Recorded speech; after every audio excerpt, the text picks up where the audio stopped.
Hey everyone. Tonight we enter a world of intense heat and obstinate survival instincts, devoid of memes or AC ice. Consider this. Sometime in the 12th century, during the height of summer, you find yourself laying awake on a mattress filled with straw in a tiny timber cottage that smells like sweat, smoke, and whatever your neighbor's goat left behind. You can taste the thickness of the air. Your back is clinging to your linen shirt. You have dirt on your feet. There isn't a breeze either, only the soft, mocking chirp of a cricket that is obviously impervious to heat exhaustion. Because your digestive system is currently acting like a furnace, you turn over once more and already regret every meal you ate today.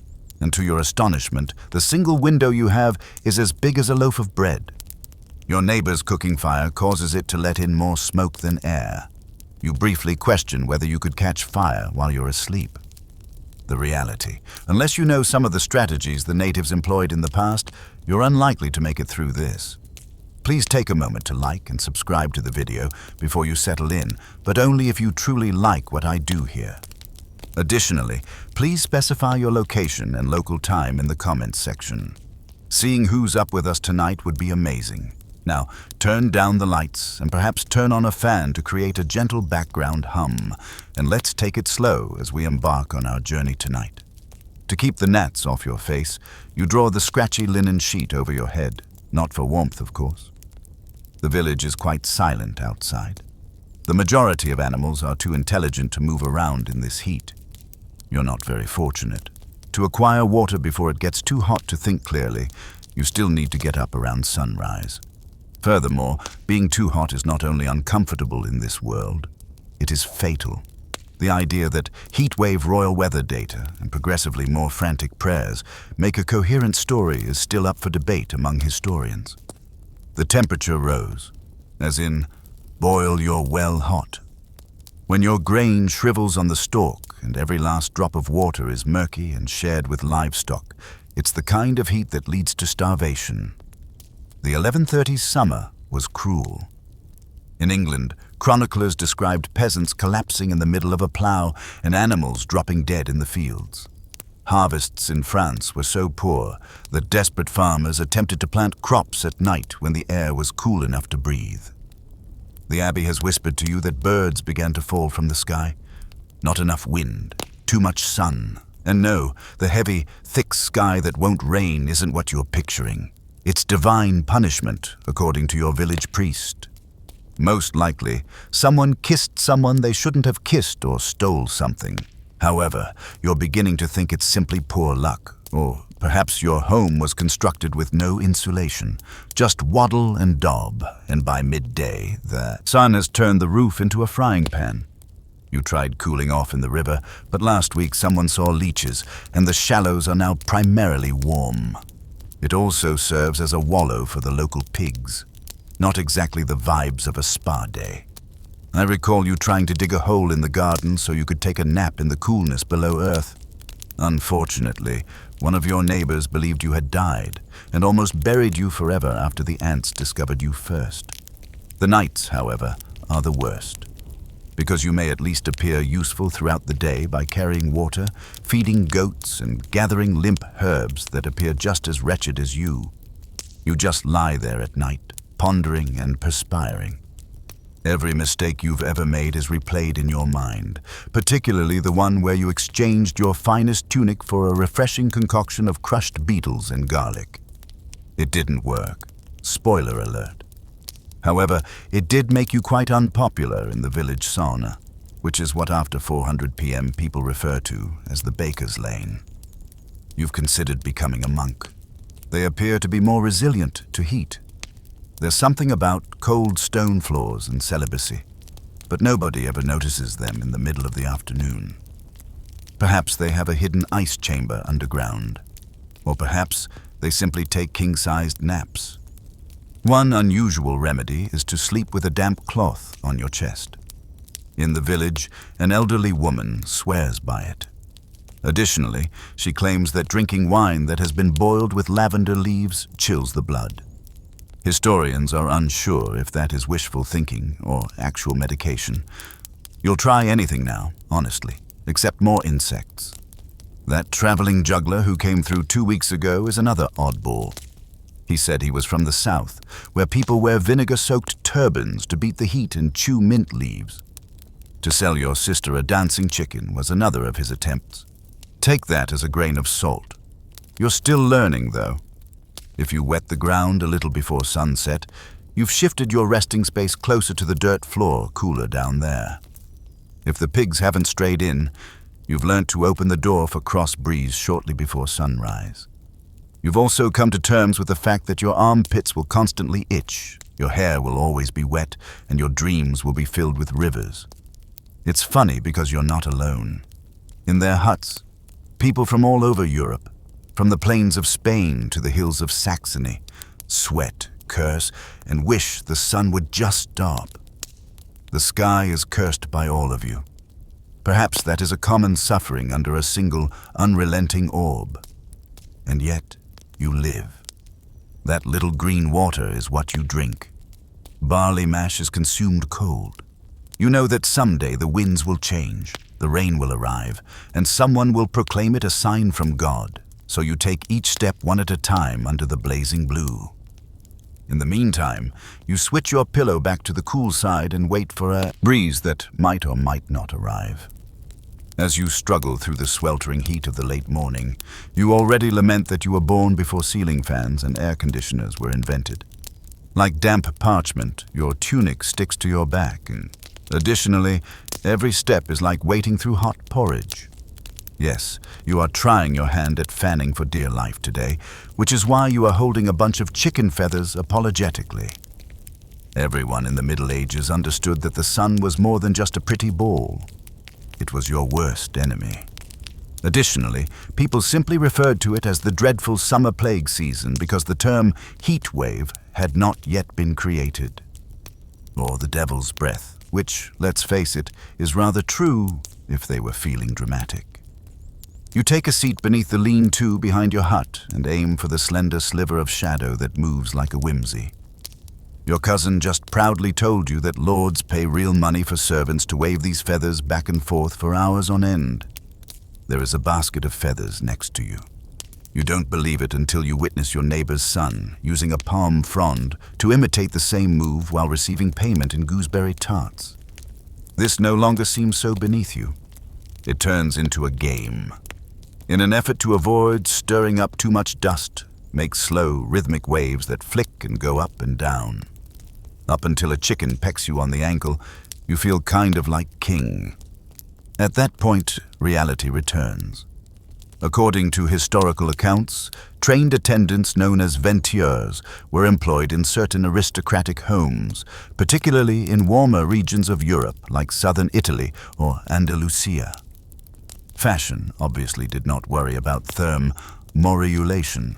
Therefore, fanners were literally used to keep lords cool while they lounged around in layers of fur and velvet. In the 1300s, one bishop even had a chair altered to have built-in feathering mechanisms. If a fan had a name, a wage, and likely strong beliefs about tithe, it would resemble the medieval equivalent of a revolving fan. For ordinary people like you, however, you have to make do. With the kind of exhausted resolve that implies heat stroke is near enough to taste, you attach feathers to a stick and wave it. Additionally, it occasionally works if you squint and ignore the perspiration running down your back. The air stirs just enough for a few wonderful seconds to make it feel less heated than it actually is. Among the traveling minstrels, who, let's face it, enjoy drama, there is a fringe theory.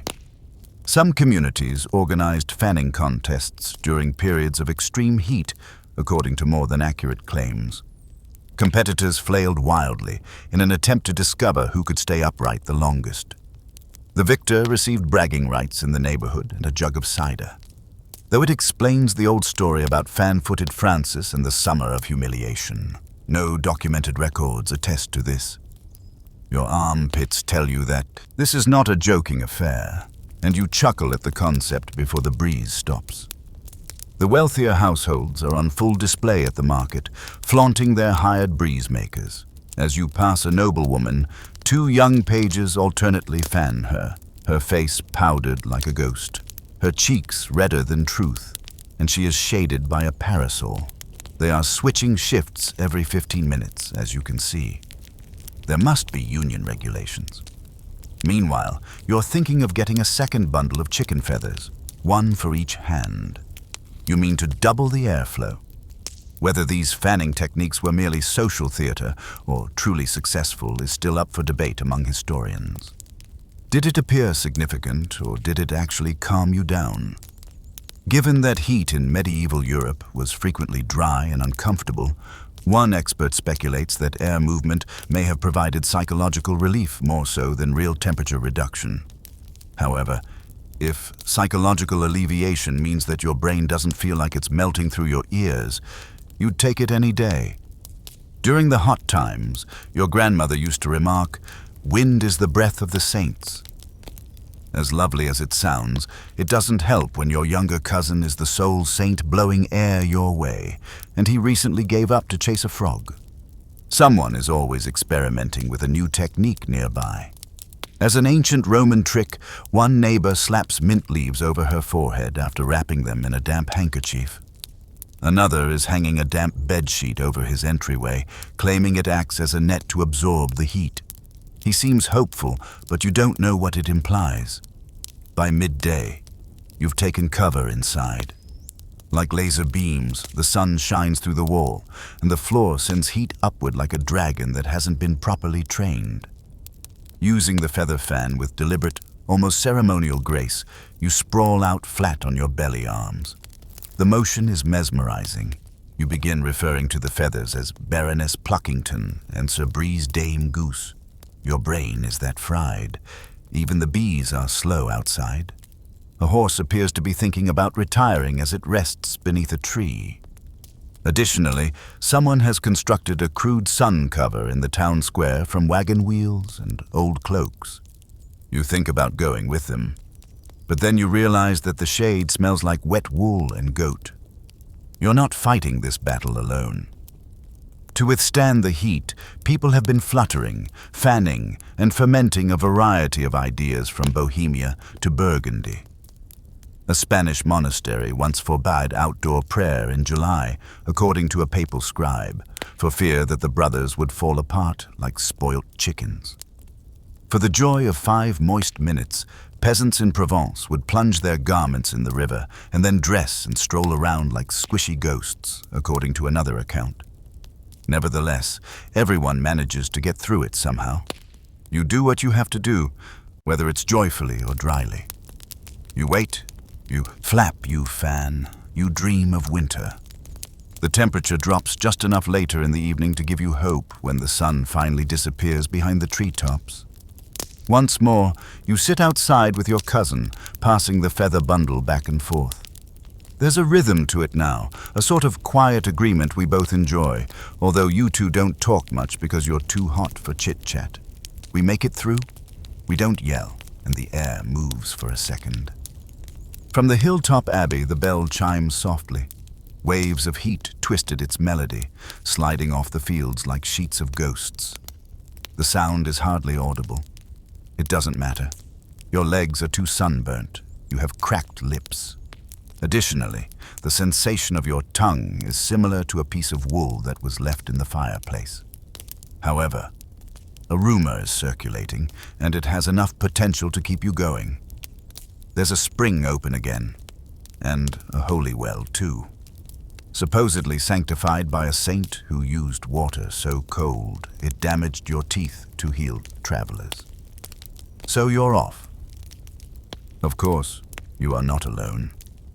Trudging up the twisting path that winds through the wheat fields, which are now burnt to the color of ancient bones, are all the villager who are still able to walk, and even a few who probably shouldn't.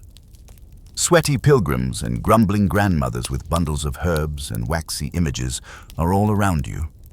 It's more of a collective hallucination than a parade. And perhaps it is.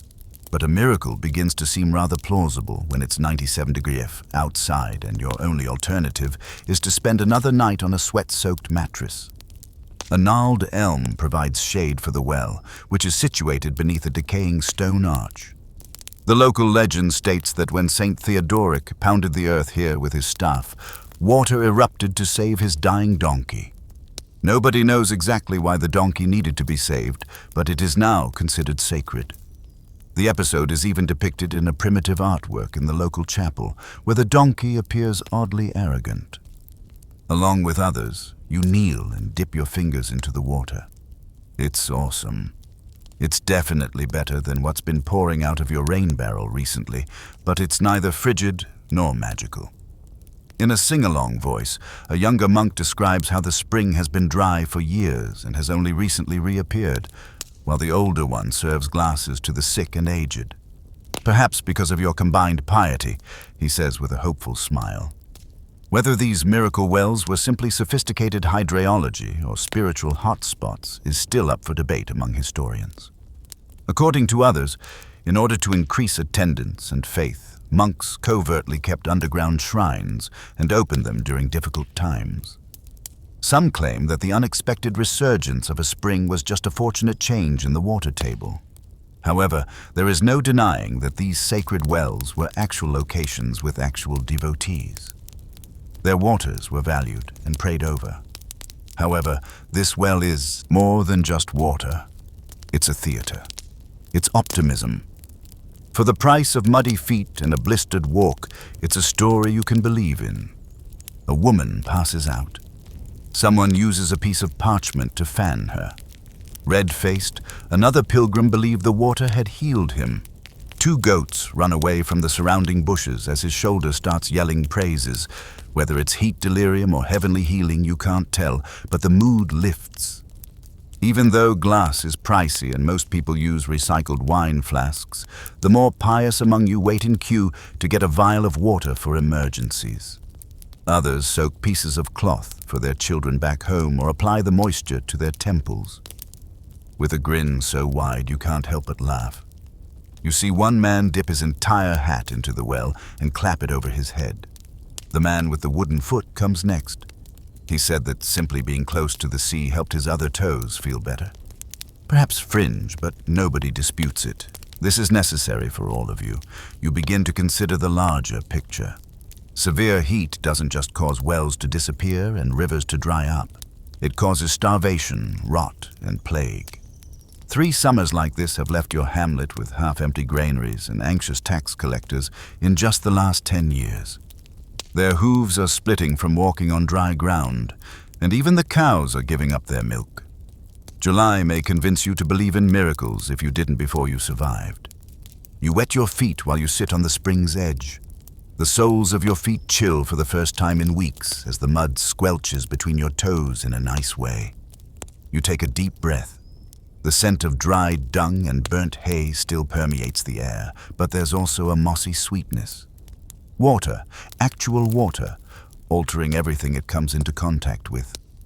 A prayer is chanted by a local friar. The pace is lulling, yet you might only hear every 4th word in the Latin. Some of the villagers join in, and some of their voices are off tune. Nobody is interested. The sound isn't important. The goal is to counteract the heat with something positive and human. One man begins discussing the possibility of excavating a larger basin and constructing a shelter close to the well. A widow proposes a place for the dirty to take a bath. Is it possible for a 6-year-old boy to fish in it? Even though a silent part of you fears, you all laugh, not because it's amusing, but because it's more entertaining than silence. What happens tomorrow if the water vanishes once more? What if the sun returns next week twice as enraged, and this is all a fleeting miracle? You look up at the sky, hoping for a break in the haze or perhaps thunderheads. Nothing but unblinking light blue. You fill your flask nonetheless. You carry that priceless coolness like a hidden amulet as the crowd thins and you start to go home. Every drop and wave in your recollection serves as evidence that you arrived. You located the well. At least for the time being, your blood feels more like something a person can live in than hot soup. You give your granny a drink back in the village. She nods, smiles, and claims it's superior to Saint wine, which you're quite certain doesn't exist. In any case, She adds a small amount to the boiling pot. You had a little easier sleep that night.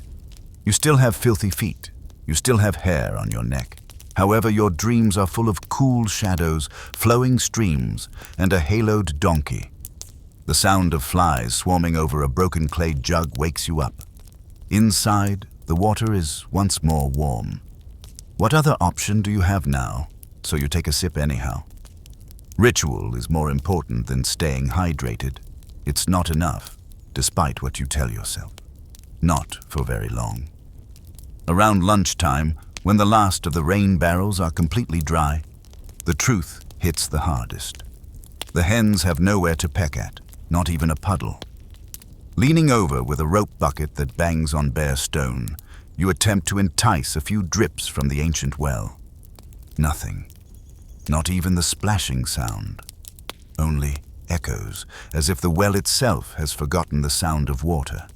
And all of a sudden, it's desperate rather than just hot. Rumors are spread across the village. The neighboring valley's stream is still running, according to someone. There is a spring in the hills that never dries up, according to another. According to a child, there is a deep well in the Lord's castle with water so cold that it steams at night. Everyone is listening, yet nobody is aware of the truth. Whether they were actual droughts by today's standards or rather temporary dry spells exacerbated by lack of planning and poverty is still up for debate among historians. There was no single meteorological record for medieval Europe.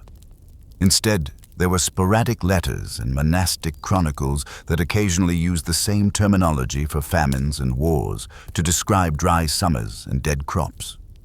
Dreadful, supernatural, divine fury. You don't need a scribe to tell you what you see, yet it's difficult to distinguish weather from world perspective. Shriveled wheat fields. Animals congregate by dusty troughs, licking wood in place of water. Usually full of brimstone and fire, the village priest has become oddly silent. He simply prays more, lights more candles, and looks up at the sky as if it were owed to him. Along with others, you dig shallow pits close to the dry creek bed in the hopes of hitting mud on the outskirts of the settlement. All you want is mud, nothing else. Something sufficiently moist to emit a sound. You continue to dig until your hands start to blister. Someone eventually comes across a wet area. Everyone applauds. You alternately apply shreds of fabric to it, squeezing each drop into bowls that have been chipped. Although it's not clean, it's still preferable to nothing. Even if it's just to act safer, individuals begin boiling their water at night. However, the boiling does not improve the flavor. The fragrance of old shoes and soft moss still permeates everything. To deceive your tongue, you can add wild flowers, mint leaves, or anything else. To make bread appear like a meal, some families soak it in water. Others merely take bitter herbs and wish for river dreams. Although she doesn't say when century, one eccentric senior says she recalls a summer similar to this one back in the famine of '89. She claims that a bishop passed away from thirst during a sermon, the cows wailed, and the bees disappeared. No one knows for sure whether any of that occurred, but you still nod. She is now as near a weather specialist as anyone can be. You begin scratching the wooden beam over your sleeping mat to tally the days. In order to avoid forgetting what normal felt like, not to include the drought. Warm water on the first day, but water. Boiling rain muck on day 5. After dinner on the 8th day, a single sip. Day 12. Nothing. Things start to unravel at that point. Around the middle trough, fights start. A water skin is taken from a youngster who is asleep. For hours, no one moves a dead goat. The birds appear to be quieter as well. You feel as though the entire planet is holding its breath. The way individuals begin to observe the sky, however, is the worst. Like gamblers, not like hopeful farmers. When a cloud rises on the horizon, you can see it in their eyes. Disbelief, calculation, and longing. And the weight settles heavier than before as it fades away, as they usually do. One afternoon, the priest ascends the bell tower and keeps ringing the bell until the square is filled with people. He declares a prayer and fast for the entire hamlet. No water, no bread, and no sleep until the sky responds. You sat with the others, chanting outside while feeling lightheaded and dry-mouthed. Some people weep while others chant. There is a tiny wind that night, enough to cause the prayer flags to flutter like weary wings. One boy claims to have sensed a dip. Another says he had a glimpse of distant lightning. You hold off. Nothing appears. Stories from the fringe begin to circulate. People attempt to call forth rain. You hear about frog bones being buried at crossroads, dancing nude in moonlit meadows, and whispering to trees. According to a traveling friar, while chanting to Saint Medard, the weather patron, the people of southern Italy would burn bundles of sage and rosemary. According to him, it was successful 3 times out of 5. Compared to other recent odds, that is better. It gives you something to do, so you think about trying it, not because you believe in weather saints or frog bones. You make your way back to the dry stream bed the following morning. Imagine the flow as you sit where the water used to rush through fractured clay. You attempt to recall how the water glinted in the sunlight, how it cooled your wrists and the sound of flowing water. And it's sufficient to imagine it for a time. Later, you discover a somewhat damp stone covered in moss underneath it. It feels like a secret gift, even though it's not much.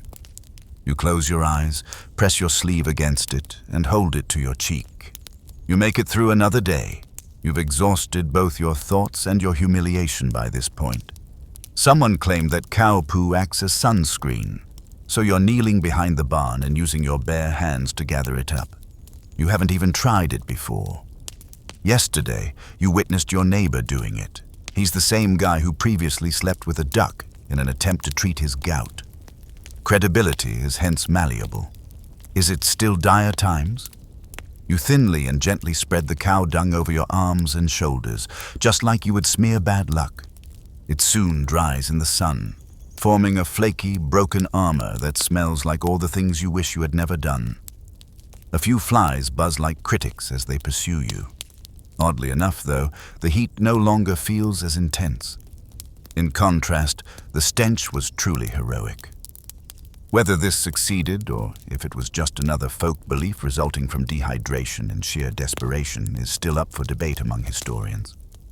According to others, the dry dung may have served as a primitive clay that blocked the sun, reflected heat, and possibly even repelled insects. Others correctly point out that individuals in those days didn't always know the difference between ritual behavior and practical survival. Ultimately, the same peasants who applied dung to their foreheads also wore amulets made of onions to protect them from inclement weather, if it was successful or not. You're here, aren't you then? The ridiculousness of it all has a soothing quality. With your eyes closed and covered in dung, you sit in the shade and pretend to be a knight wearing armor made from barnyard sacrifice. A truly foul-smelling knight. Perhaps the patroness of light sunburn, Saint Compost. You become more aware that you're following a trend the more you observe others. To attract the flames, one woman has started wearing a garland made of cabbage leaves around her neck. Another man applies a paste made from broken barley and ashes on his bald spot, similar to medieval sunscreen, and swears by it. He has a firewood and breakfast scent. In their garden, one particularly tenacious family dug a shallow pit and covered their entire body with mud, which they then laid out like sun-baked sculptures. They appear strangely calm from a distance. They appear unpleasant up close. To prevent your excrement layer from splitting, you slowly pass them while raising your arms like wings. You try not to chuckle. They're doing the same thing as you, but they're presenting it better. Some ideas that raise eyebrows are presented in fringe medical texts from that era. According to a herbalist from the 14th century, applying crushed snail slime on exposed skin helps calm the pores. Another suggested taking a bath in sun-warmed urine, although it seemed that time was crucial. Not surprisingly, neither approach gained much traction. However, the fact that they were recorded indicates that they were undoubtedly attempted. You are affected by more than simply the smell. It's the odd feeling of optimism, as if this absurd approach might be the one that proves effective. Perhaps the medieval sunscreen we've all been neglecting is actually cow dung. In the future, you envision individuals selling the items in bottles at the market. You flick a dried chunk off your elbow and shake your head, now with more shadow. Your cousin doesn't even blink when he sees you. He's too busy trying to turn old fish scales into fans. I'm not passing judgment here. You ascend the little hill close to the village's edge later in the day. Once known for its dismal reputation as the Execution Hill, it is now simply the highest point with a wind. The wind rips the top layer off your shoulders like brittle paint as you lie flat on your back, feces and all. The sun doesn't sting as much, but the stench is still there. You recall the monk's account of how African villagers employed a clay and dung concoction for natural defense. It might have crossed the Mediterranean. Perhaps a tourist saw it, gave it a try, and took the concept back home. Perhaps someone went all in on the feces and forgot about the clay component. Now it doesn't matter. You have it in your toolbox. The peculiar, disorganized, and foul-smelling equipment of surviving in a planet with no science textbooks, only oral history, and extremely powerful noses. You feel remarkably fine that night as you wash off in the river, or what's left of it. Not quite victorious or clean, but resilient, perhaps. You're not sunburnt, but you're not proud of what you accomplished today. And that's something in this world. The others also take note. More villagers start the rite one by one. Some even make it better. To create a smoother, darker paste, a group begins combining the excrement with the ash that has cooled from the baker's oven. They begin referring to it as shadow coat. You try it, but you roll your eyes. It performs better than feathers, which is the best feature. The man with the barley paste, who now appears to be breading himself for the friar, is far inferior. The fields are bathed in long golden light as the sun sets, and you feel strangely connected to all those who share your stench. A small army of stink warriors. A family. Survival. No shame.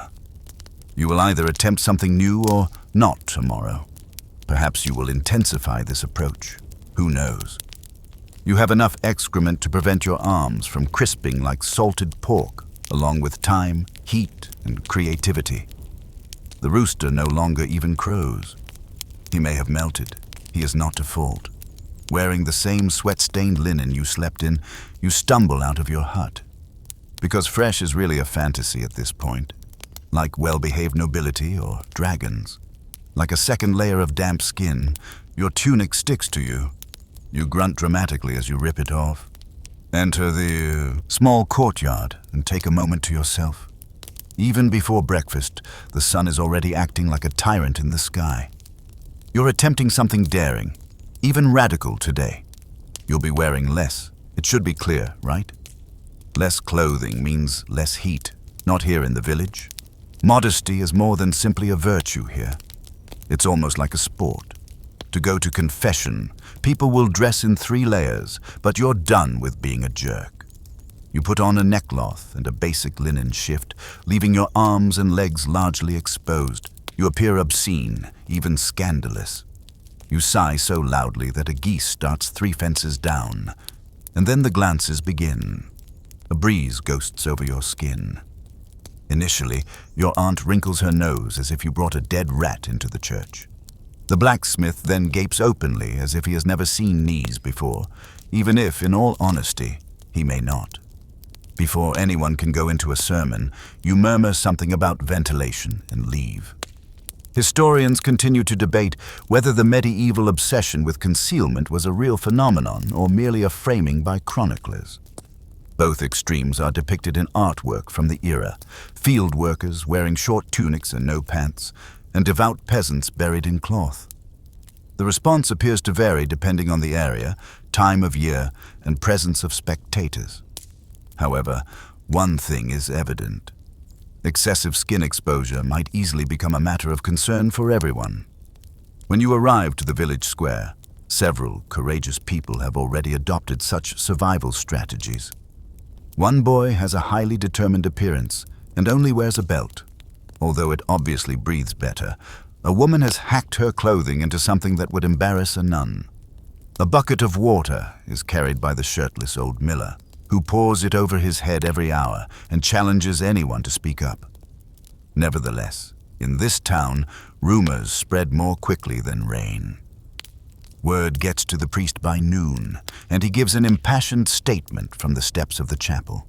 It has to do with upholding moral integrity, dignity, irony, and the fact that God can see you even if your elbows are visible.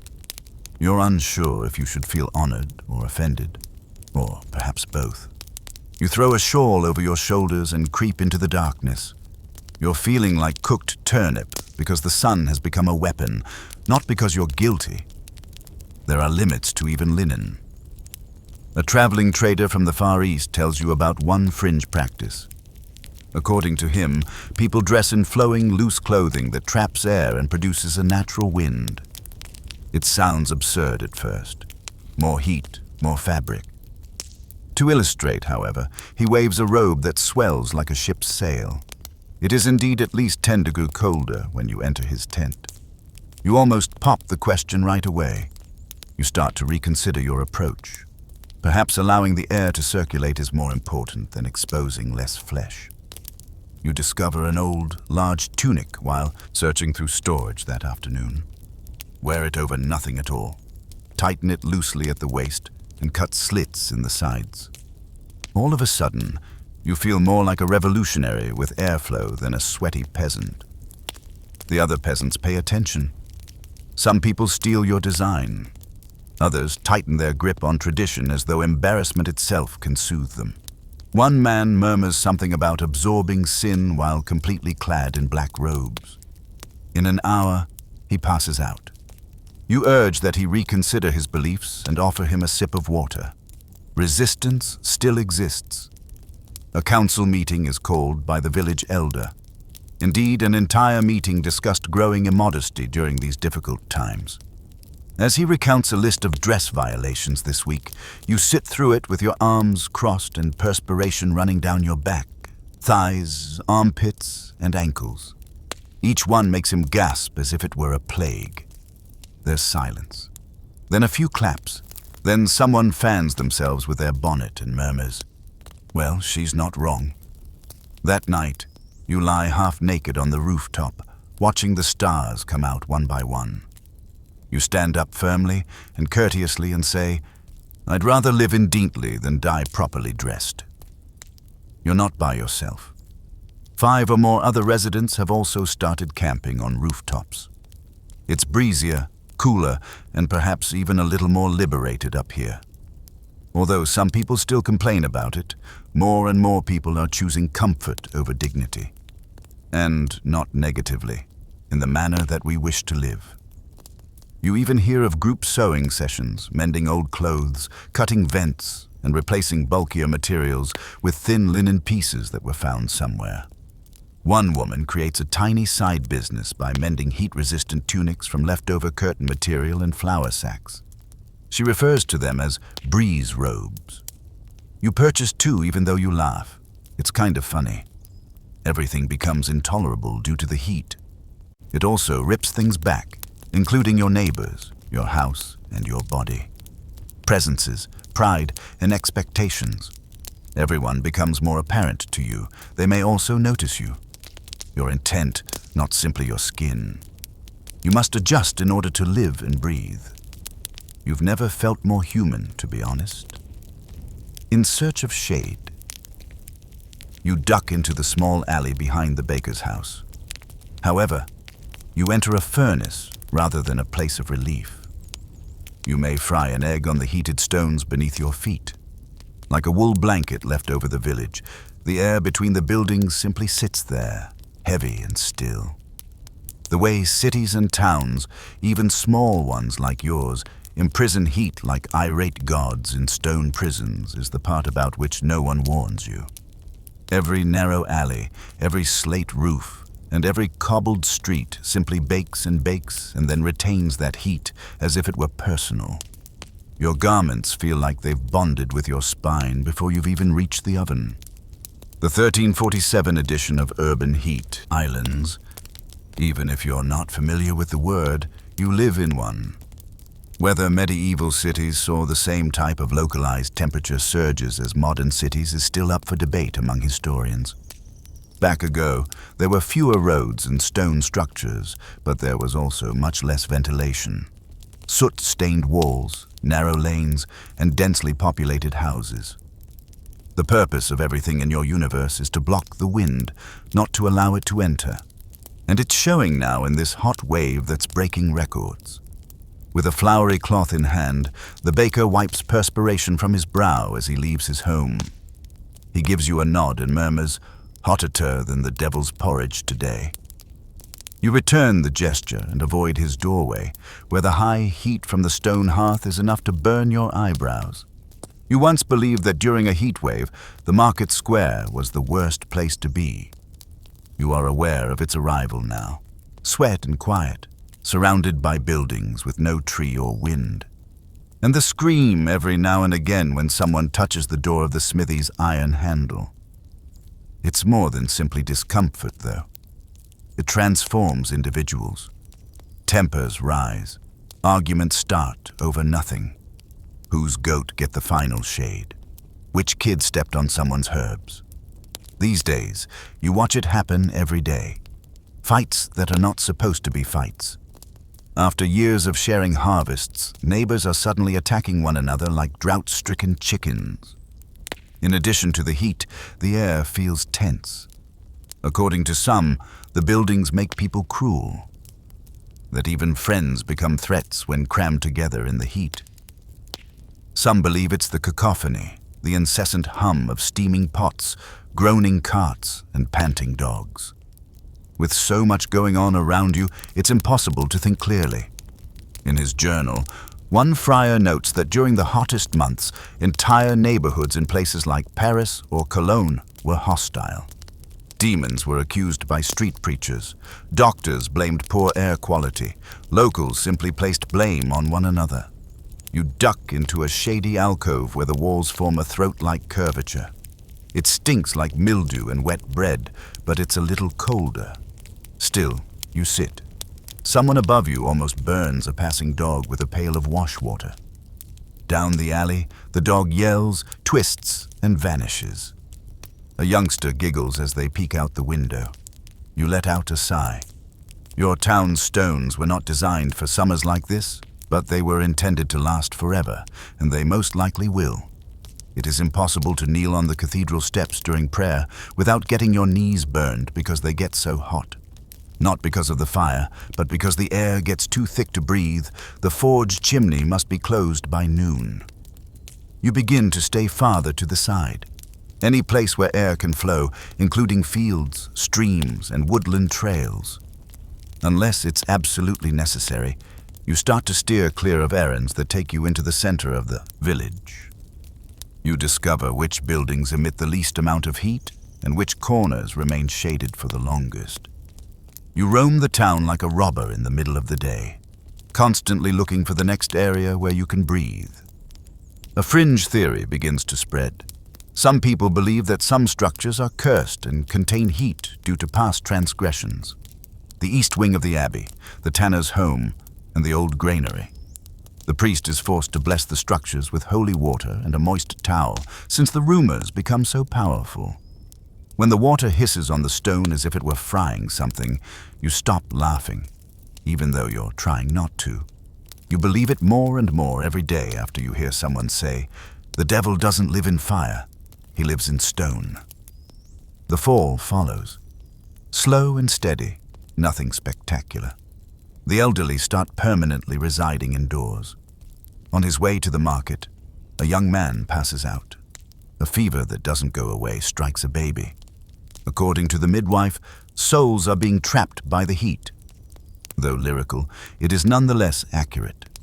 One of the village's strongest men, the blacksmith, completely gives up on his forge and promises to restart it when the wind comes back.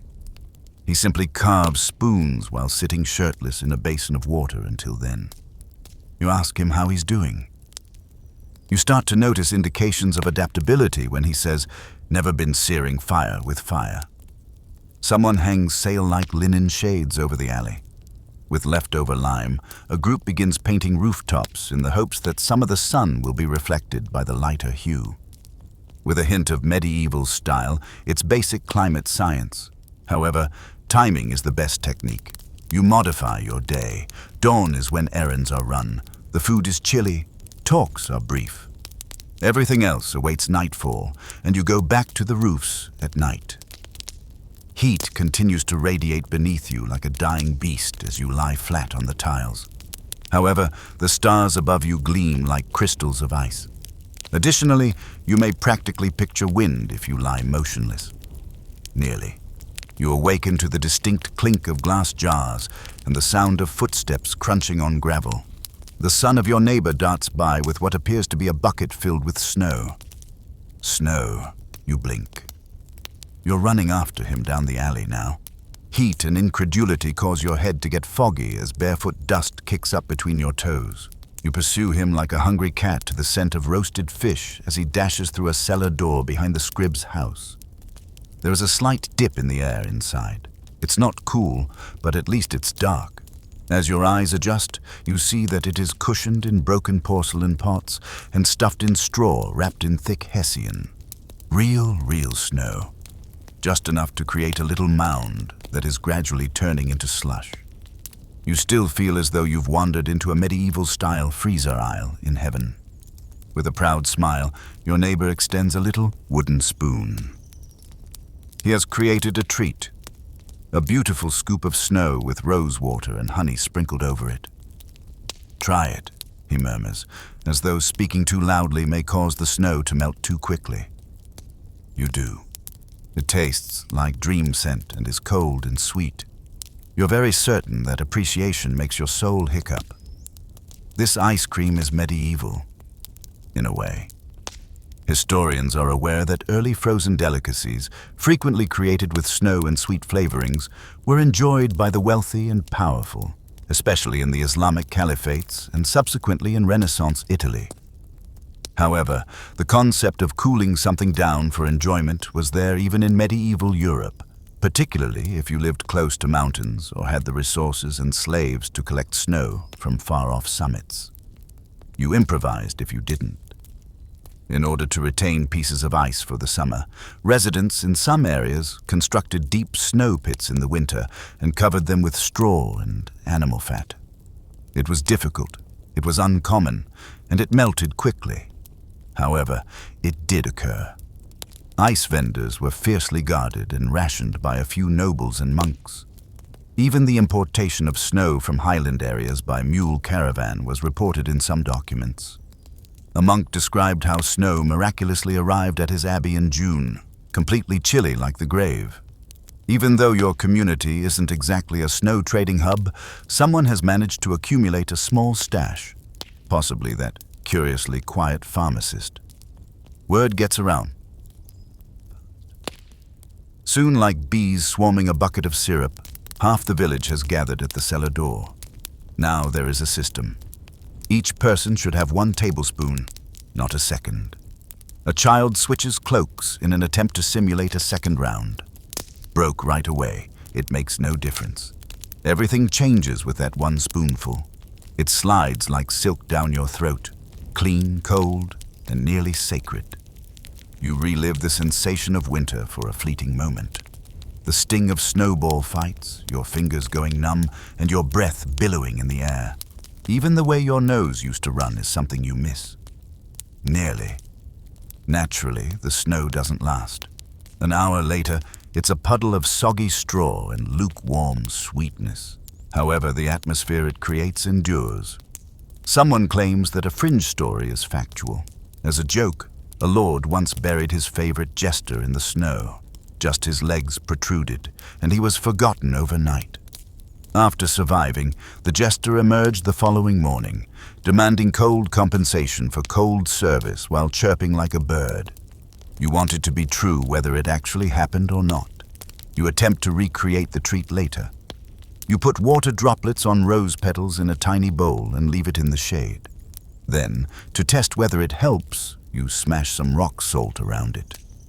You feel like a magician, but it doesn't. At least the water has a pleasant scent. Imagine it's something richer, cooler, and fancier as you take a sip. This is not unique to you. Using shallow pans and the chilly desert breezes, that same neighbor begins freezing goat milk overnight. He describes the resulting slushy mess as milk frost, but he doesn't actually acquire ice. People adore it. He sells it at the market after adding cinnamon. Even if it costs half a loaf of bread, you purchase 2 bowls. The children are ecstatic. They're sticky from joy. Not simply perspiration, for once. Once more, you hear genuine laughter rather than the vehement cackles that have grown so prevalent. It seems like the heat isn't winning for a short period. Whether this type of ice food was common or merely a luxury of the upper classes is still up for debate among historians. Of course, underground ice rooms and alpine couriers were not available to most peasants. However, people all around the world managed to chase cold. The need to cool off influenced behavior more than most people realize, whether it was through snowpacking, stream chilling, or simply thinking about glaciers. And it shapes everything for you. You think about that mouthful of snow for the rest of the day, how it felt, how it made your jaw hurt, and how it made your heart skip a beat. To taste it again, you would go barefoot to the mountains. You have a snowstorm-related dream that night. Not the hazardous type, not the deadly sort. The fields are blessed with the soft, plump flakes that fall down on your roof and land on your windowsill. You catch a flake when you open your hands. It is not melted. You grin while you're asleep. Naturally, there is greater heat when you wake up in the morning, but there is also something different. The understanding that there are times of ice even in the sweltering heat of summer. Little, transient wonders, rose water snow on the tongue, and the warmth that comes from the pleasure of sharing coldness with another person rather than the sun. Before you see them, you hear them. Behind the chapel, there was the somewhat more dramatic thump of someone fainting again, followed by the gentle whoop, whoop, whoop of palm leaves moving rhythmically through the air. They're there when you round the corner. Each monk was fanned by a novice holding a woven palm frond with the reverence of someone watching after a relic as they sat in a queue in the cloister courtyard, their robes subtly tied up to reveal pallid ankles. Each monk has one fan. It is a combination of a spa day and a sacred rite. As you observe this silent symphony of privilege, you perspire through your brand new breeze robe and ask yourself, do monks really have it that bad? Apparently so. Monastic settlements were especially at risk during periods of intense heat, according to historians. 90-degree midday temperatures weren't quite compatible with the rigid practices of prayer, fasting, and wearing layered woolen robes. Monks were supposed to endure, kneel, and chant. Little tricks, however, grew like mold in the rafters behind the abbey walls. Among them was fanning. Not legally, permitted, of course. Although superficial pleasures were forbidden, several orders granted allowances during the summer, particularly for the elderly or those who were too devout to dispute. Fan clubs are the result. Indeed, you begin referring to them by that name in your mind. Fan clubs for monasteries. With slow, precise eyes that were clouded from heat and repetition, the novices waved their palms. Known for his love of naps and pears, you see your brother Cedric falling farther down his bench with every breath. He's completely acting. Under his beard, a smile is twitching. Nobody confronts him. Who can blame him if pretending to faint gets him an additional 5 minutes in the shadowed crypt? You get closer while feigning admiration for the roses. You look across the courtyard at Sister Alina. She is constantly sweeping with a sweat-dampened veil. She gives you a nod before turning to face a dark doorway. You do the same. It's blessedly cool inside. The aroma of candle wax and mint tinges the faint draught that drifts down the stone hall.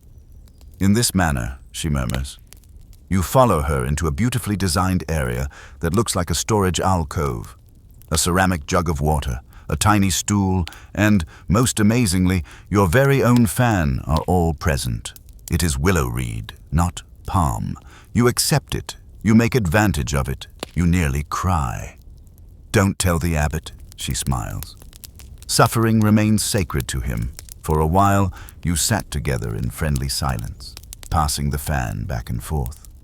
According to her, the monks once placed ice stones beneath their robes in an attempt to combat the heat.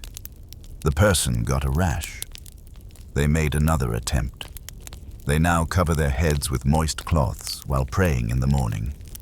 They are referred to as blessing bands. It feels productive, but it doesn't really help. The scribe of the monastery had a speculative hypothesis that the air might be cooled by specific chants chanted at specific frequencies. He has notes on it too. You're skeptical, of course, because it's the same scribe who believed that pigeons could detect plague. After a while, you join the gathering in the courtyard. Now there's a kind of hushed tension.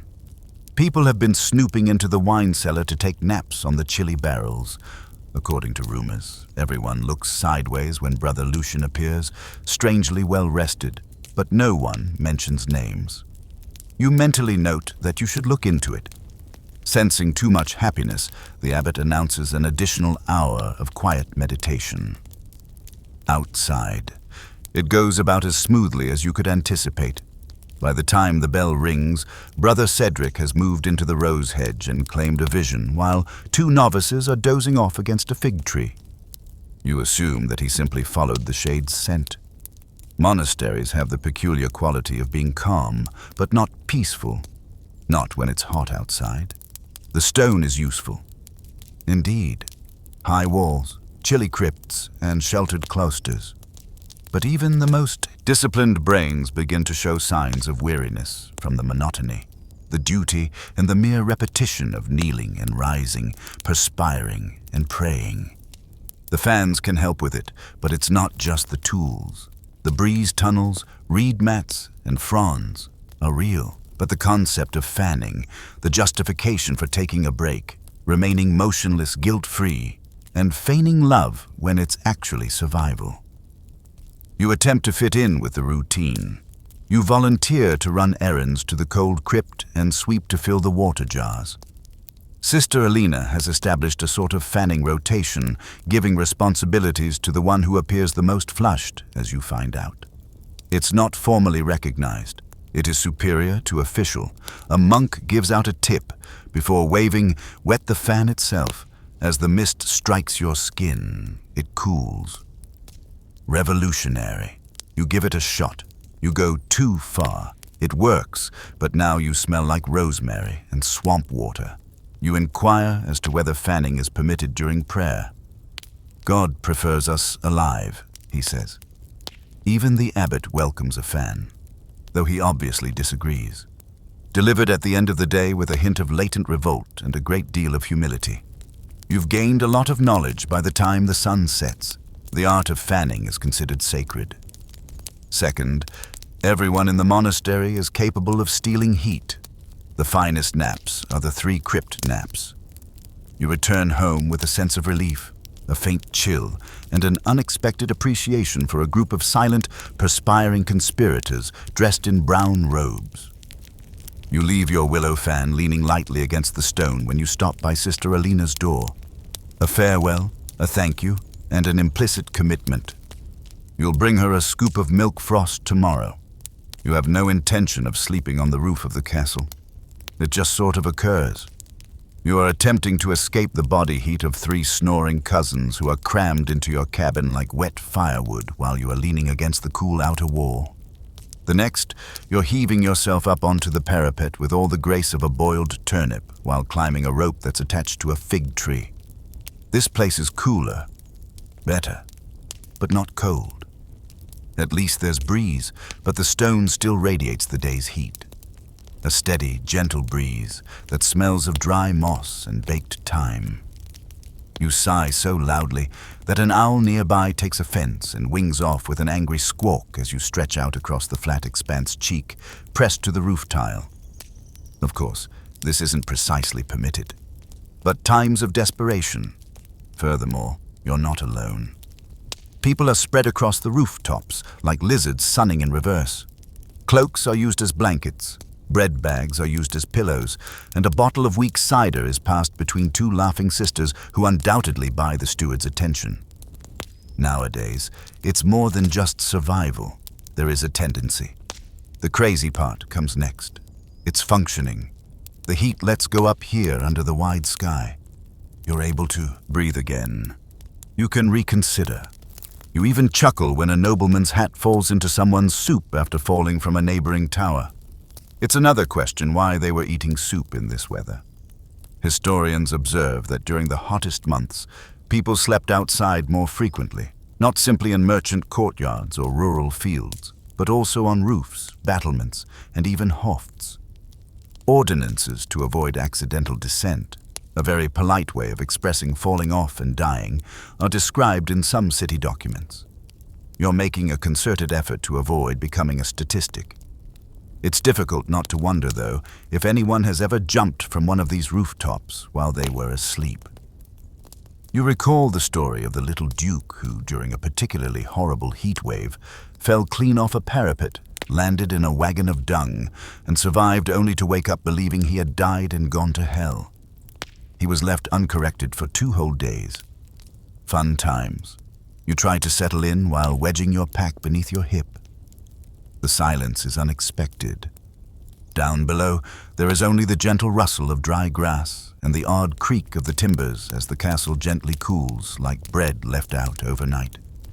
There are no pigs or flies up here. You gaze at the stars, hundreds of them, clear and self-satisfied, above your sweaty, mosquito-slapped world. A tiny trail of smoke curls like a ribbon towards the moon as it rises from a faraway hearth.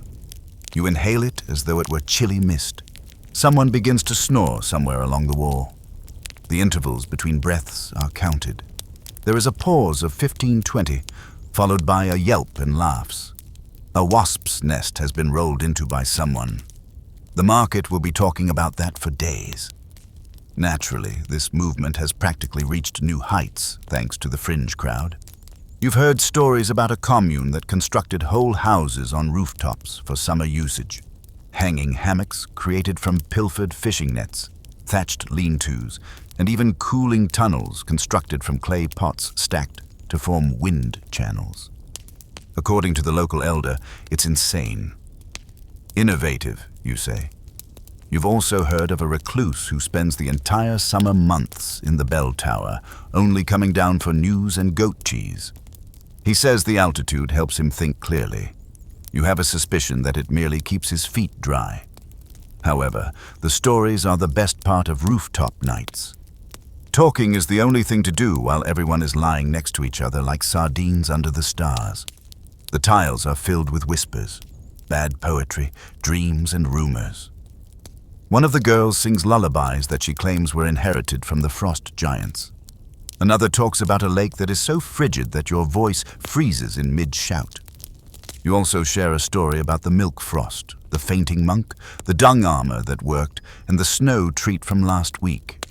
People chuckle. A boy gives a clap. You have a strange sense of pride. Rooftop sleep has a certain honesty to it. Nobody gives a damn about your appearance, your foul odor, or how long it's been since you had a good wash. All of you are up here to get away from the intolerable soup that has become the planet. You stray eventually, not quite asleep. The chance of rolling into something similar is too great. Half dreams, drifting thoughts, a wintertime recollection, a breeze that could be imagined or real. You are startled awake at one point when a loose tile clatters down into the garden below and someone shifts nearby. A few people's heads turn. No thuds, no cries. Everybody breathes once more. The next time, you promise to sleep in the middle. You sit up, rubbing your eyes. back stiff from the stone, and smile at the sight of your fellow roof-dwellers waking like crusty butterflies as the sky turns the color of old parchment just before dawn and the first rooster miraculously cries out, alive, apparently. You make it through the night, and better yet, you feel almost chilly. You slowly descend, your joints hurting, your limbs suffering, but your heart remarkably light. There is discussion about transforming the rooftop and camping into a legitimate event, possibly even allocating spaces and incorporating ropes. Prioritize safety. As a precaution, you fasten a sash around your middle till the next time. You ruffle the hair of a drowsy child as you walk by, wiping her eyes and murmuring, "I dreamed I was a bird." I did too. Your mind is racing, not spinning like a fool at midsummer dances, or spinning around in circles, or spinning because you're happy or drunk. No, this is the sluggish, dizzying, nauseating spin that makes your legs feel like shoddy furniture and the earth strangely feel like a boat. This emotion is familiar to you. Everyone does. It's sun sickness. You take a seat beneath a cart's shade. Your breath is hot and oddly clammy on your shallow skin. Your cousin is moaning about ill humors while sprinkling water on his feet a short distance away. You are offered vinegar. A towel soaked in goat milk is another. Neither is helpful. Then it's spoken. We ought to bleed you. All of a sudden, you're afraid in addition to feeling overheated and lightheaded. Because sunstroke was more than just a bother in the Middle Ages. It was an indication that something had gone wrong within you. That your black bile, yellow bile, blood flu, and humors have become unbalanced. And letting some of it out is the easiest, fastest, and most popular way to solve it. They bring a traveling barber surgeon. He shows up looking far too happy for someone who makes a livelihood carrying blades. Your blood is too lively. Must be the sun. He squints at you, prods your wrist, and declares, "Your blood is too lively." Apparently, that's sufficient diagnosis to begin preparing the leeches. Whether bloodletting truly helped with heat-related illnesses, or if it was a case of doing something to feel in control is still up for debate among historians. According to some, it might have created tranquility or relieved pressure. Some claim it only made matters worse. However, it was the standard for centuries. Hot and light-headed. Let's dig a hole and remove the issue. Every week, you demonstrate. Being exhausted is not what you desire. You'd rather to just pass out in a big way and hope that people find you lyrical. The surgeon, however, is already getting his hands dirty. Fortunately, your grandmother steps in. She's got a better plan. A snooze, chilly feet, and a warm cloth around the neck. What he needs is that. Before the leeches can complain, she takes you away.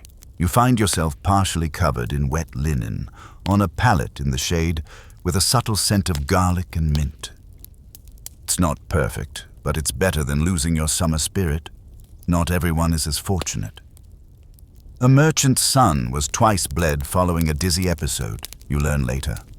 He is unable to raise his arms and is as pale as milk at dusk. Satisfied, the surgeon nods.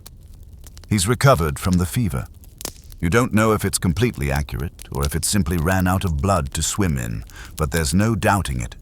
People are being broken by the sun. People are moving and thinking more slowly everywhere you look. Tempers rise without cause. Jokes don't work. Names, dates, and recipes are forgotten. Once more, someone employs the expression midsummer madness. You spend the entire afternoon certain that today is Wednesday, just to be politely informed, it's Monday. As if that were a diagnosis, you nod. Villagers devise coping mechanisms. When the world tilts, some people push flat stones drenched in stream water against the back of their necks. Others chew cold fennel or willow bark. Both are said to lower blood pressure. When you combine the two, you primarily simply get an odd aftertaste. Sleeping with a silver coin beneath your tongue, according to one man, helps prevent fever dreams. You also try that. You merely drool over your pillow as a result. A strange treatment that does work is wrapping cabbage leaves in vinegar around the temples. It is foul-smelling. It drips, but it feels good for 5 beautiful minutes. You even talk to the blacksmith while wearing them. He doesn't even blink. He is also wearing them. Everyone leans into it in a manner that is almost endearing. We all agree that the heat has broken us and that we will look ridiculous if we manage to withstand it. Theories on the fringe start to circulate. According to one woman, surplus fire energy can be absorbed by keeping a clay pot filled with frogs close to the bed. Another person is adamant that applying parsley and lard to your feet keeps your brain from melting. Both are tested with scholarly seriousness, yet neither works. The priest, meanwhile, preaches of the cleansing fire of divine testing. Nobody pays attention. The other half of the congregation is sleeping, while the other half is fanning themselves with his knells. That night, you withdraw to your typical rooftop haven, but something is off. The air feels heavy, as if the sky itself is worn out. To remind your body that it's okay to cool, you lie flat and place a moist towel over your chest. You consider letting blood flow. You reflect on the heated, light-headed terror of the morning and the serenity that only came from lying down, breathing deeply, and allowing your thoughts to wander. Perhaps when they bleed an enforced pause, that's what people are truly aiming for, a time where the heat doesn't prevail, a forced silence. You choose to eat cabbage leaves instead. There is a slight blurring of the stars, and this is your final thought before you go to sleep. You might simply answer yes if someone ever offered lard parsley foot rubs again. Dignity is now considered a luxury. Sanity is not required. Living, that remains the objective. The shouting wakes you up. Even though it is early and hardly light, the sky already has the appearance of tea-soaked old parchment. The people have assembled in the square beneath your rooftop perch, chanting arms, shouting, and waving in angry, pointed arcs. Crawling to the edge, you look down with drowsy eyes. There's the baker. The blacksmith is too. On the back of a flour sack, the miller's wife is holding a protest sign that has been scrolled with charcoal. No more sun axes. Hold on. What? You overruled your better judgment out of curiosity. It turns out that amid the hottest heat wave in recorded history, the Lord Steward erred by sending the seasonal grain levy. A poor decision, not simply from the sun. People are fatigued, irritated, and flushed. Behind 2 guards, the steward stands with his velvet wilting like stale lettuce. No one is paying attention as he speaks from a scroll about duties, quotas, and divine order. After a single crow, a rooster dies. Nobody misses the symbolism. Here is your introduction to medieval climate protest. Whether such uprisings were genuinely caused by the weather or merely opportunistic flare-ups during unsettled summers is still up for debate among historians. There is ample evidence, however, that peasants took matters into their own sweaty hands, and not necessarily in a peaceful manner, when the sun burned for too long and crops failed too frequently. Pushing through the mob is what you do. A woman is yelling about wells that have dried up. Beside her, a man shouts that 3 goats have died of heat stroke. The Lord is hoarding ice, according to someone else.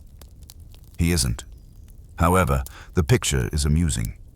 A haughty aristocrat relaxing in a room filled with frozen custard. The steward makes an effort to soothe everyone. He proposes a 1-week postponement of collection. The moans of the crowd. A cabbage is seen soaring through the air. It barely misses. Now you can see it plainly. Burning flesh and boiling brains aren't the only effects of the heat. Patients are being burned. After years of complaining behind closed doors, people are suddenly yelling in the square. The layers have been removed by the heat, not because they believe it will make things better. Beneath all of that civility, rage, and exhausted, scolding, justified rage, one of the elder villagers starts narrating a story of a summer that was so hot that the church bell cracked. It's half recollection, half legend. Barrels of spoilt cider were used to block the road. People protested, and they refused to pay their tithes. Nobody can recall the exact year. Everyone said it was magnificent. If it works, you ask. It felt good, but not really, someone murmurs. Sweating through his robe, a friar shows there and begins to lecture on obedience and eternal reward. To silence him, someone brings him a bowl of milk frost. It functions. Then an unexpected event occurs. Individuals sit. They simply sit in the square, on the steps, in the dust, one by one. They don't march, riot, or throw objects. On principle, however, a child throws one last cabbage. Like sunburnt statues, they sit silently with their arms folded and stare up at the steward. It isn't rebellion, it's frustration. You also sit. Winning isn't the point. It's about sharing the sweat. Hours go by. Muttering something about writing to the Lord, the steward vanishes. Nobody moves.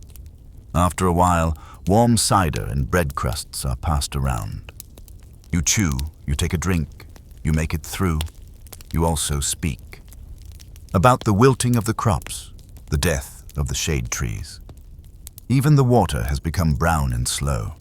About how the bees have disappeared and the goats pant like dogs.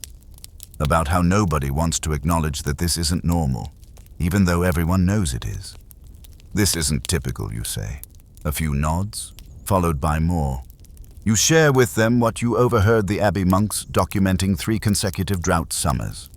You share with them the words of the traveling jugglers. The entire continent's landscape is shifting as a result of that heat, that the lakes are getting smaller, even in the frigid north. There is silence, just recognition, not terror. It is suggested that a cool day be planned. Everyone remains at home.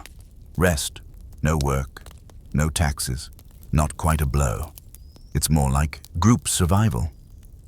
Do you all agree? Solidarity may be the last remaining shade, not because it will solve any problems. You withdraw to the well and soak your scarf later when the sun is at its hottest. Your sleeve is tugged by the child. Will we engage in combat with them? You give a head shake. The heat isn't going away, therefore we're going to outlive them. Not tomorrow, not next year, perhaps. However, humans are extremely, very stubborn and brilliant. You hear fresh verses sung in the tavern that night, sort of a protest tune. It has to do with sipping rain clouds and sweating out taxes. The chorus is catchy, but it's not yet a smash. With your heart a little lighter, you hum it as you ascend back onto the rooftop and trace the cooled clay with your fingers, because you don't feel like you're sweating alone for the first time. You gaze at your garden as if it had betrayed you directly. It is drooping barley. Like dejected little commas, the peas are curling in on themselves, and the onions are just gone. Nor taken, nor consumed, simply relinquished. They are not to fault. You would do the same if you were a root vegetable. It's too hot to kneel on and too dry to dig. If you poke more ash than earth into the soil, it collapses into dust. And the sun appears to be attempting to set a new record for cruelty as it hovers there above. You cover the parsnips with the remaining cooking water. In a heat wave, they tend crops without reacting. It's an act of crazy optimism, or both. The famed lean summers that may last for entire seasons, food shortages, and recurrent crop failures were all consequences of the Middle Ages' protracted drought, according to historians. From abundant harvests, entire towns shifted to foraging, conserving what little grew with wild plants, acorns, and nettles, and praying for clouds like monarchs.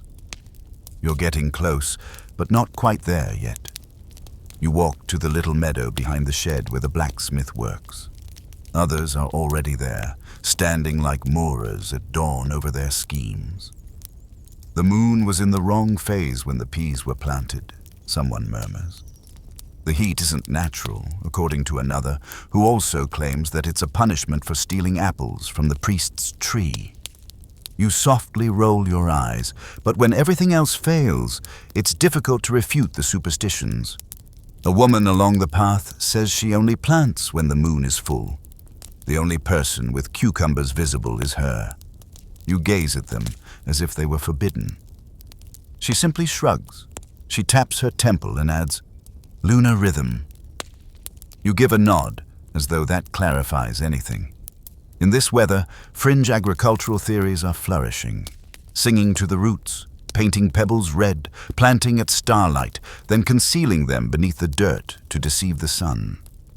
It's a combination of tradition, desperation, and perhaps a covert hope that the ideal ritual is out there. You give one a try. As you water one turnip shoot, you hum an ancient harvest tune. The sprout twitches, which sounds absurd. You're positive it does. One man tries using an old sailcloth to shade his cabbage crop. Another tries using cooled porridge water for irrigation. The sailcloth concept suddenly looks incredibly sophisticated when you hear someone discussing pea composting. Whether medieval farmers were as inflexible as textbooks portray them is still up for debate among historians. Their continual method adaptations, testing of folk notions, and occasional wheel redesigns due to the wheel catching fire in the sun probably made them experimental out of necessity. You begin a journal that isn't about feelings or dirt. Crows jeered, peas drooped on the first day. Bone dust was tested on day 3, but plants showed no interest. On the 5th day, the worm showed promise. It becomes into a custom. If dew ever comes back, you put notes and charcoal behind stones to keep them safe from deterioration. You tell your neighbors about your findings. You establish the Society of Sunburnt Planters as a club. There are 3 of you. A mascot is chosen by a vote. The worm is to blame. Then a miracle. A little one, that is. One of your cabbages sprouts new leaves a few days later. You almost cry. Not because you will be fed by it. Nothing can be fixed by a single cabbage. However, it resided here.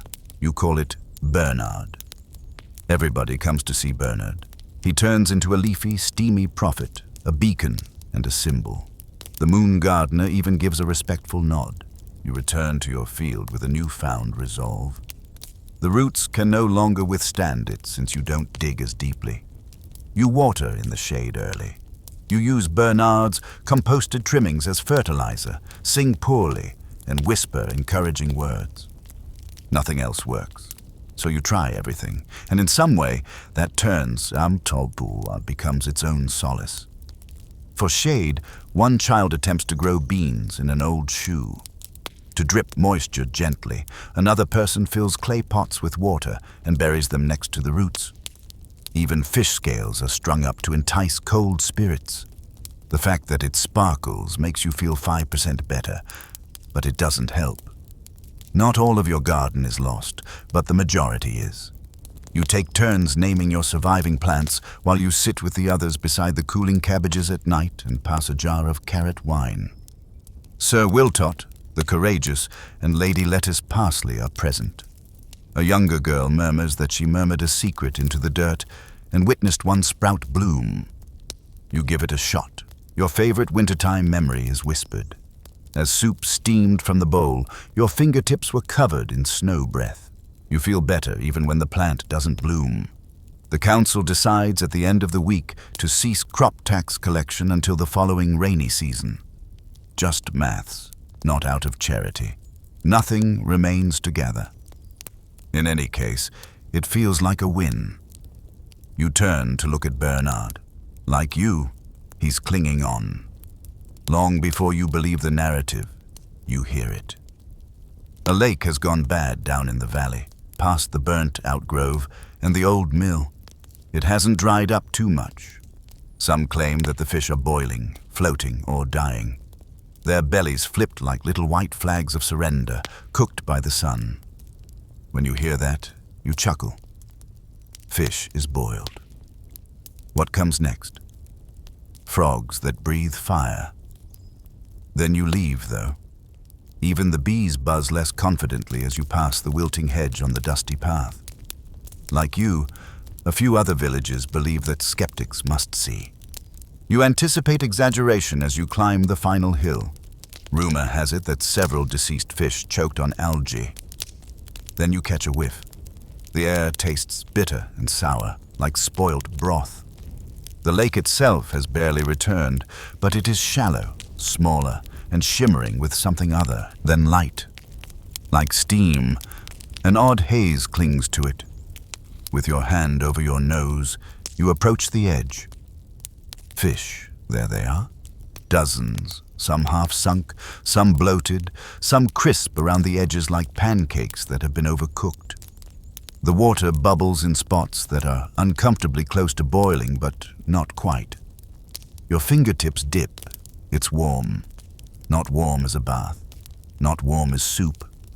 Incorrect warm. A man in the vicinity gives a head shake. There are springs that feed this lake. Even August should be chilly. In the dust, he spits. Hell is coming nearer. Similar, but uncommon, reports of fish deaths during intense heat waves in the Middle Ages have been documented by historians. People without thermometers or scientific textbooks resorted to what they understood in the form of signs, warnings, and punishments when shallow lakes lost oxygen, algae flourished, and water temperatures surged abnormally.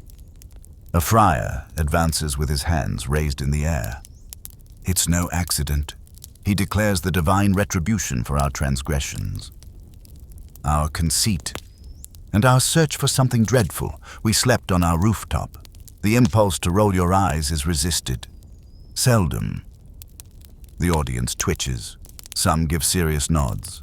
Others go away from the lake in case it begins to speak. A woman drops on her knees and prays in a whisper to the patron saint of floods, Saint Florian. Irony alert. In the meantime, you scrutinize the dead fish while crouched by the shore. Their gills are crimson and their eyes are hazy. Even though you're not an expert, you've seen enough soup pots to know that heat damage exists. Nevertheless, in times of crisis, no one pays attention to science. They hear tales. The stories then blossom. Before the fish perished, one man claims to have seen steam coming from the lake. Another says a raven landed on the sea just before midnight when there was a full moon. One youngster is adamant that she heard the fish scream. Some of the less spoilt ones you pick up, wrap in moist towel, and take home. You carefully and slowly clean them in the hopes of discovering an explanation. Other than the fact that they smell cooked, you detect nothing. In order to purify our souls and cool the water, the priest announces a week of prayer and fasting the following day. The seriousness of the problem is not enhanced by the fact that he says it in the same tone that he uses to bless cider. Meanwhile, the gossip becomes viral. According to one widely held belief, the fish were possessed. In another, a betrayed herbalist cursed the lake after her beloved had a bath there with someone else. What he was doing taking a bath in this weather is not even worth asking. However, the sun-sticking theory is furious. In an attempt to symbolize peace, people start tying white cloths to their doorposts. Children use charcoal to represent rain by drawing water on stones. At the edge of the lake, you witness someone tossing salt over their shoulder. You add a pinch yourself, just in case, even though you don't recognize the superstition. More quickly than the heat, fringe ideas rise. Someone warns you that if you don't whisper by the lake right now, it will get hotter. A boy begins selling cooling charms, which are simply smooth stones that have been wrapped in ribbon and licked. You also purchase. Events like this reveal the human need for meaning in chaos, historians remark in their dry, aloof terminology. However, it doesn't feel that way down here. It's like trying to find a rope in a sea of heat and uncertainty, like trying to survive. You go to the vigil by the lake. It's strangely lovely. On reed mats, candles float. Over the dwindling water, songs reverberate. A bone flute is played. The lake appears tranquil once more for a little while. A fish then appropriately rises to the surface directly in front of the priest. Quiet. Then there's a laugh. Next, two. The crowd then bursts into laughter. It's too much, not because it's humorous. Heresies on rooftops, boiling seafood. You can't do anything but chuckle at some time. The sky still doesn't want to rain as you make your way home. You dream about the lake later. It's made of glass, though. You cannot reach the fine swimming jumping holes beneath the fish. The surface fractures and the heat seeps through each time you touch it. The water is still out there even though you naturally wake up perspiring. Like everything else, it's still hot and changing. You've begun to view structures the same way you formerly viewed trees. Not with wonder or appreciation, but with cool surfaces, shade, ventilation, and calculating. You mutter too much south-facing stone as you pass a chapel. You think, nice roof pitch, as you eye a pigsty. You've become a sweaty, desperate amateur architect due to the heat. Because shelter that outsmarts the sun is your only hope if it doesn't let up. Heat was not a factor in the construction of your house, bless its broken little heart. In the winter, wattle and daub may provide insulation, but in the summer, they are as toasty as small-town gossip. Like slow-baking pies, thatched roofs emit light. Air is trapped by small windows. Believing that the higher you go, the closer you go to boiling, you've begun sleeping closer and closer to the floor. You then start experimenting. Your sleeping mat is first moved into the pantry. It smells like stale onions, and there is no direct sunlight. Cooler, but not perfect.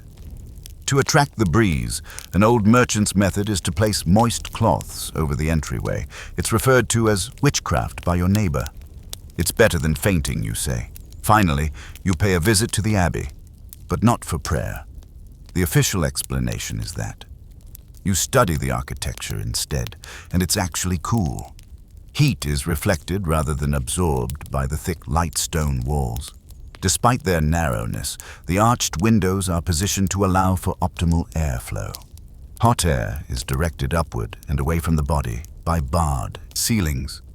Your skin starts to sigh as soon as you enter the nave. Many medieval churches and monasteries, especially those in warmer climes, were ingeniously built to control temperature, according to historians. Smaller domestic houses remained considerably warmer than Roman-style homes with thick walls and no ventilation. It wasn't a coincidence. It might have been divine common sense and a needed ritual. You make notes. Mental notes. Your brain begins organizing your house like a jigsaw, even if you don't have any extra parchment. Could you simulate those vaults by hanging a sailcloth over your bed? Is it possible to generate a passive cooling airflow by stacking clay jars in a shady corner? You come home full of energy and obsession. You recruit a goat and your cousin. The goat isn't useful. The cousin doesn't believe it. You all work together to make a slope tent beneath the ceiling by draping old linen over the inside rafters. The front and back doors are propped wide, allowing the little wind to flow through your house like a royal procession. With a piece of vinegar-soaked mint, you christen the chilly chamber and relocate everyone sleeping and dining into the north-facing room. It does some good. The house now feels more like a sun-warmed crypt than a baking kiln. Advancement. Motivated by your insanity, your cousin excavates a trench outside the home and lines it with flat stones, which they refer to as the cold seat. You alternate sitting in it at night with your heads angled towards the stars and your legs in the ground. It's absurd. It's flawless. Your new obsession is met by fringe lore. You hear about wind jars from someone. To cool the breeze, clay pots containing moist sand are placed next to entrances. Another person claims that hot air doesn't sink when garlic is hung in the rafters. You put both to the test. The jars are useful. Your home simply smells like a vampire's pantry thanks to the garlic.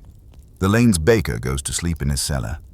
He wants to show you off one afternoon, so he invites you down, although it's only a shallow dugout room with flower shelves and not a true root cellar. It's at least 10 degrees colder. Talking about wall insulation techniques and whether it's ethical to bribe the priest to gain access to the abbey crypt, you two lie on the floor like limp noodles. One woman offers a sketch of a covered porch constructed from shutters that have been abandoned, and the priest responds, "No, you try anyway."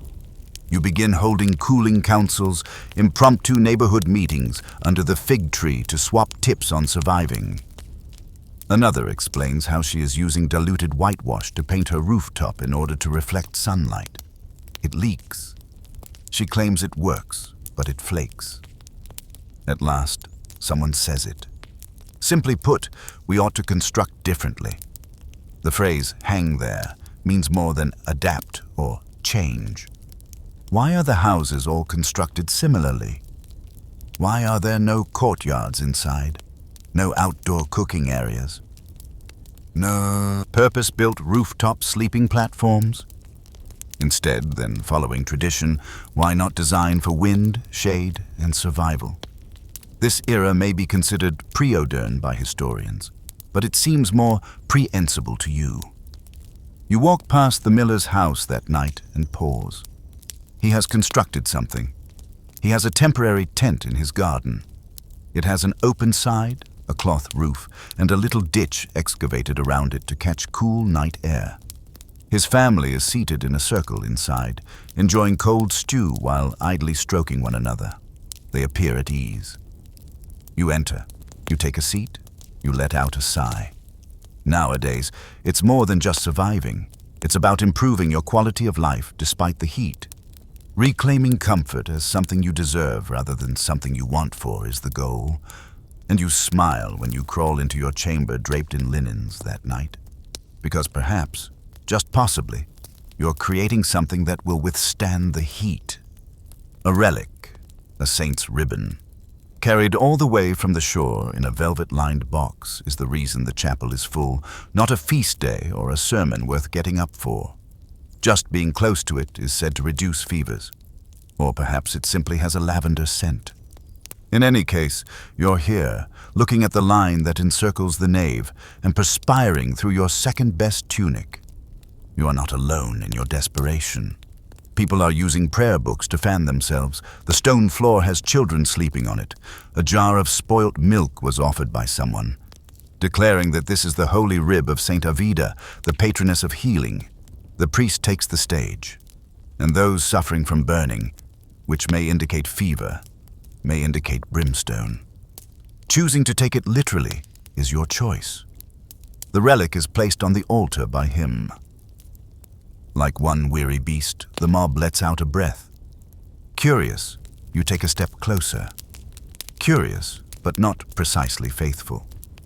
Near the altar, the air does feel different, calmer, but not cooler, as if the silence were impervious to the heat. You are standing there, staring at the small piece of bone that is only a finger's length long and enclosed in a glass box that has been set with silver. Like stars, it spreads the light after catching it. She gave me a fig, and the man next to you whispered, "I dreamed of her." You give a serious nod. He comes across as sincere. During the Middle Ages, relics were more than just holy items, according to historians. They served as medicine. People believed that saints' bones could heal anything from blindness to boils, so they traveled great distances to see them. Relics were carried through the streets, placed on shrines, and even lowered into wells to bless the water during times of extreme heat and illness. Belief wasn't the only factor.